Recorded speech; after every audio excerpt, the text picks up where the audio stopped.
Oi, pessoal. A aula de hoje é de Sociologia e nós vamos continuar o assunto dos conceitos em Sociologia, no caso, os conceitos políticos, ok? Vamos trabalhar o conceito de democracia, especial da democracia moderna, sistemas políticos, como o presidencialismo e o parlamentarismo, e um conceito muito importante, que é o conceito de bonapartismo, ok? Então vamos lá. Então, vamos falar um pouquinho sobre democracia, um assunto que nós já comentamos nas aulas de História e também um pouquinho em aulas anteriores de Sociologia. E vamos falar sobre os sistemas políticos, no caso, o parlamentarismo e o presidencialismo. Eu vou aproveitar e comentar sobre o fenômeno do bonapartismo. Democracia, como todos sabem, no seu significado original, uma palavra de origem grega, democracia significa o poder do povo. Poder ou governo. Cracia, poder, demos, povo. Então, democracia seria esse governo ou poder do povo. A origem desse regime está na Grécia Antiga, em especial em Atenas. Aí, por volta do ano 500 a.C., surgiu a famosa democracia ateniense, com as reformas do Clístenes. A democracia em Atenas atingiu o apogeu em meados do século V a.C., em especial na época do Péricles, e foi por volta de 450 a.C. Muito bem. Quando a gente fala um regime democrático, de uma forma geral, quais são os seus aspectos básicos? O primeiro é esse, que é um governo eleito pelo povo, o povo, a gente entendendo como o conjunto dos cidadãos. O sufrágio, quer dizer, o direito de voto é um sufrágio universal, é o voto para todos os cidadãos. Então não há o voto censitário, que é uma característica de regimes representativos oligárquicos. O voto censitário é baseado na renda. O sufrágio universal, ele é independente da renda. Terceira característica, a democracia possui, ou melhor, é parte de um Estado constitucional, um Estado limitado pela lei e com a divisão em poderes. E a quarta característica é um regime que assegura liberdade política, inclusive a liberdade de oposição. Você poder se expressar livremente, criticando o governo, criticando aqueles que não concordam com as suas ideias. A democracia, como a gente concebe, pessoal, hoje, ela não surgiu da noite para o dia. Ela é fruto de uma evolução histórica, de um processo que começou lá na Grécia Antiga, ele passa por Roma republicana, foi interrompido com o aparecimento do Império Romano. Na Idade Média, a democracia não existiu. Cidades-estados na Itália assumiram feições republicanas, começaram a recuperar um pouquinho a ideia de democracia. Na época do Renascimento cultural, as tradições clássicas gregas e romanas foram sendo resgatadas. O iluminismo no século XVIII, ou parte dos iluministas do século XVIII, voltam a defender o ideal de democracia. Vem a Revolução Americana, a Revolução Francesa, a gente pode falar que a democracia ela retorna no mundo contemporâneo. E foi sendo aperfeiçoada no século XIX, século XX, aperfeiçoada até o século XXI. Ela foi aperfeiçoada por meio da crescente ampliação dos direitos de cidadania, de participação política e de liberdade. Isso foi mais típico a partir do final do século XVIII, sobretudo no século XIX, em razão da modernização da sociedade. A democracia moderna, ela acompanha esse processo de modernização, de criação de um Estado de soberania popular, o que pelo menos afirma representar a vontade do povo, no processo de criação da sociedade industrial, o processo de industrialização. E não vamos esquecer que até então, até o processo de industrialização, já existiam regimes liberais, como era o caso do regime britânico, que nasceu no final do século XVII. Mas nós vimos que os primeiros regimes liberais, ou durante um bom tempo, os regimes liberais não eram democráticos, porque eles eram baseados no voto censitário. Acontece que na medida em que ocorre essa industrialização, nasce uma sociedade industrial, urbana, com a formação da classe operária, crescimento da classe média, os grupos sociais, sobretudo urbanos, vão pressionar por reformas políticas e participação política. Isso é mais intenso no regime liberal, onde havia liberdade de expressão. Então a gente vai passar por um processo que nós vimos em história, inclusive, de democratização dos regimes liberais. Um processo complexo, difícil, com avanços e recuos, com tensões sociais, mas ele ocorreu aí ao longo, sobretudo da segunda metade do século XIX e ao longo do século XX. Com isso, a gente pode, então, classificar a democracia em dois modelos básicos, do ponto de vista histórico. A democracia pré-moderna e a democracia moderna. A democracia pré-moderna é aquela que existiu em sociedades tradicionais pré-industriais. Era aquela democracia que excluía a participação política das mulheres, em geral também excluía a participação política de analfabetos e muitas vezes excluía grupos raciais ou étnicos. Foi o tipo de democracia que surgiu em Atenas, né, na antiguidade, onde só os homens podiam votar, mesmo os pobres, né, podiam participar, mas as mulheres estavam excluídas, escravos, né, estavam excluídos, evidentemente, estrangeiros também, e também que existiu no século XIX, quando a República Americana, a República dos Estados Unidos, criada no final do século XVIII, ela foi democratizada, o voto censitário foi substituído pelo sufrágio universal masculino e as mulheres, portanto, excluídas. O mesmo processo aconteceu na França, aconteceu na Grã-Bretanha. Já a democracia moderna, que é a democracia atual, também é chamada de democracia liberal, porque ela vai combinar, né, os princípios do liberalismo, né, dos direitos individuais, direito à vida, propriedade e liberdade, um regime constitucional, a divisão do Estado em poderes, né, o fato de ser um Estado laico, a liberdade de expressão, com a participação política do povo, das massas, com o sufrágio universal, agora estendido também às mulheres. Por isso que ela é chamada também de democracia de massas. É a democracia que nasceu com a sociedade moderna, a sociedade industrial, assegurando ampla cidadania com isonomia, ou seja, direitos iguais a todos os cidadãos, sem restrição de renda, de sexo, de raça, etnia ou de instrução, né? O analfabeto também podendo votar. O próprio conceito de cidadania na democracia moderna ele foi ampliado. Passou a incluir os direitos políticos típicos, como o direito de voto, de participação política, né, de ser eleito, a liberdade partidária, mas passou a incluir também os direitos sociais. Quer dizer, saúde pública, ensino público, leis trabalhistas, aposentadoria, seguro contra desemprego, né, uma série de direitos sociais, direitos também, ou então assistencialismo por parte do Estado, um fenômeno que é relativamente novo. Ele nasce mais no século XX.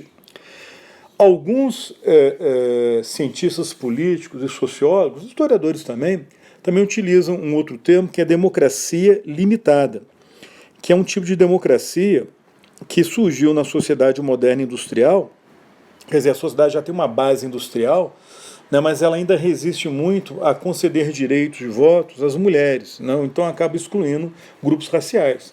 Eu lembro, por exemplo, o caso dos Estados Unidos.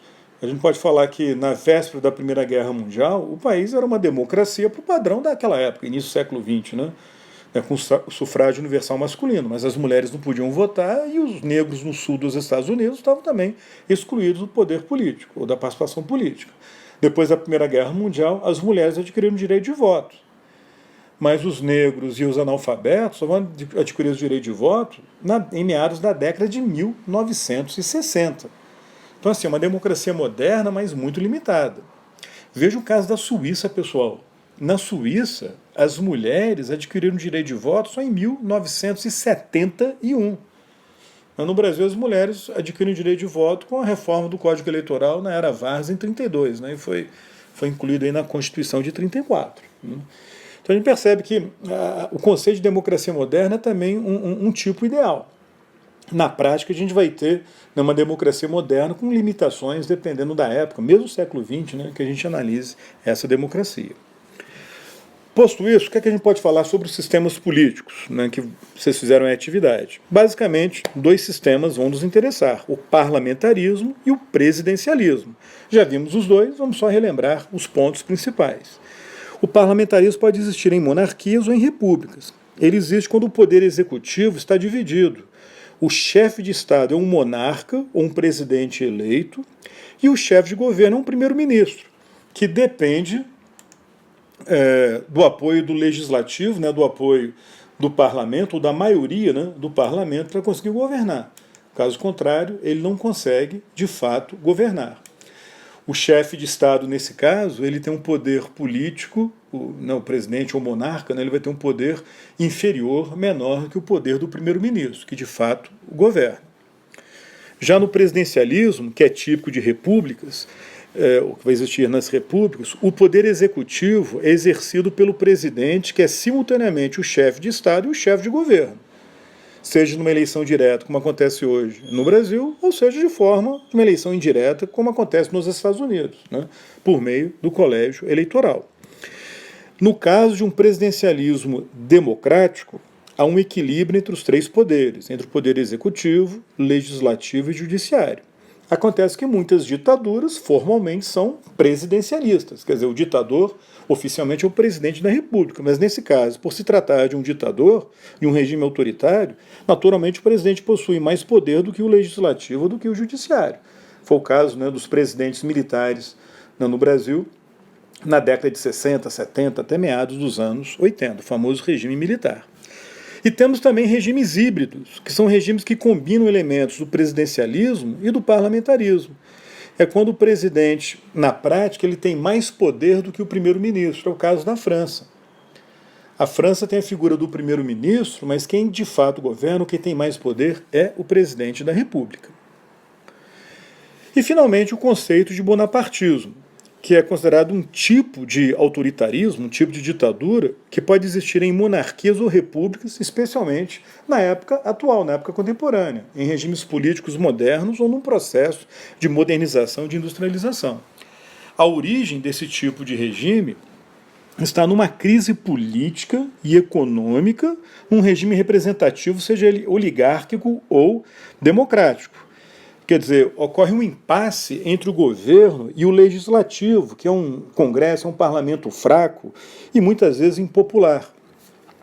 E o governante aproveita essa fraqueza, esse impasse, essa impopularidade do legislativo e, com o respaldo dos militares, ele dá um golpe no seu próprio governo, ele dá um autogolpe. E se instala como ditador, podendo fechar o legislativo ou não, mas quem passa a mandar de fato é ele concentra, né, os poderes. Por que isso? Qual é o justificativo para um governante fazer isso? Ele afirma que a única forma de manter a ordem diante daquela crise política, né, institucional e econômica, que é necessária uma ditadura, um governo forte. Geralmente não usa a palavra ditadura, né, fala de um governo forte para assegurar a estabilidade política necessária para recuperar a economia, se ela estiver em crise econômica, e garantir a segurança nacional. Então, as características são as características de um regime autoritário, quer dizer, a centralização, a concentração do poder nas mãos de um governante, né, de um ditador. Ele utiliza muito o discurso de unidade nacional, a ideia de que ele está acima dos partidos, acima dos grupos sociais, representa o conjunto da nação. Frequentemente ele manipula as massas à procura de apoio popular, faz concessões aos trabalhadores, cria algumas leis trabalhistas. Nós temos vários exemplos na história, né, o primeiro grande exemplo é na França, que é a origem, né, do termo bonapartismo. Foi o caso aí da ditadura de Napoleão Bonaparte, que se instalou, que deu um golpe. No caso, ele estava fora do poder, né? Ele estava excluído do governo, mas ele dá um golpe com apoio de elementos do governo, do diretório, que era aquele regime republicano liberal no final da Revolução Francesa, em 1799. Mas o caso mais famoso não é do Napoleão Bonaparte. O caso mais famoso, que nós estudamos inclusive no ano passado, é o caso do sobrinho dele, do Luiz Napoleão Bonaparte, que foi eleito presidente numa república democrática, frágil, mas democrática, pelo sufrágio universal masculino em 1848. Ele assume a presidência com o país mergulhado na crise e 3 anos depois ele deu um golpe de Estado no seu próprio governo, com respaldo aí do exército, e se instala como ditador. Aí no ano seguinte ele acaba se autoproclamando imperador Napoleão III. Né? Vimos isso. É o caso também na nossa história do Vargas, que foi eleito presidente indiretamente em 1934, presidente constitucional, em meio a uma crise política e econômica grave no país, e com respaldo dos militares ele dá um autogolpe, fecha o Congresso e instala a famosa ditadura do Estado Novo. O bonapartismo costuma ser associado a um outro fenômeno que alguns consideram sinônimo, outros fazem uma pequena diferença, que é o fenômeno do cesarismo, que nesse caso seria uma ditadura instalada por um militar, né, no bonapartismo pode ser um civil, mas no cesarismo é um militar, geralmente popular, num regime republicano em crise. Né, pode ser alguém que geralmente está fora do governo, embora seja parte lá daquela elite política, né, e acaba assumindo o poder. Foi o caso famoso do Júlio César, que deu nome, né, ao termo, né, cesarismo, quando ele assume o poder naquela guerra civil, já, no início da guerra civil, na verdade, né, ainda estava enfrentando o Pompeu no ano 49 a.C., vai só se consolidar 4 anos depois, mas já começa a ditadura no ano 49, e o caso aí sim do Napoleão Bonaparte, que dá o golpe militar, né, com respaldo de parte dos políticos franceses, Napoleão que já era o general mais popular da França em 1799. Então o caso do Napoleão Bonaparte costuma ser classificado por uns de cesarismo, outros de bonapartismo, né, que é esse governo que nasce de forma, instalando um autoritarismo, né, numa crise de um regime liberal ou de um regime democrático. Beleza? É isso aí, pessoal. A gente continua então na próxima aula. Tchau.